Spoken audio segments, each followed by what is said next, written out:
முதலமைச்சர் ஜோசப் விஜயின் பெற்றோரது வீடு இதுதான். விஜயின் அப்பா திரு சந்திரசேகரும் அம்மா திருமதி ஷோபாவும் இந்த வீட்டில்தான் வசிக்கிறார்கள். சமீபத்தில்தான் இந்த அழகான மாளிகையை கட்டி ஹிந்து மற்றும் கிறிஸ்துவ முறைப்படி கிரகப்பிரவேசம் நடத்தி வீட்டில் குடியேறியிருக்கிறார்கள். இந்த வீடு அடையாறில் இருக்கிறது. முன்னதாக சென்னை சாலிகிராமத்தில் உள்ள தங்களது சொந்த வீட்டில் இவர்கள், அதாவது விஜயின் பெற்றோர்கள் குடியிருந்தார்கள். அந்த வீட்டை தற்போது வாடகைக்கு விட்டுவிட்டார்கள்.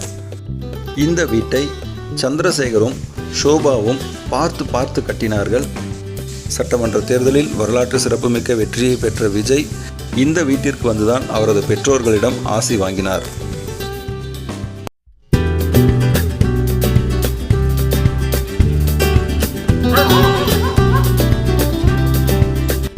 வீட்டோட சைடு வியூ பாருங்க.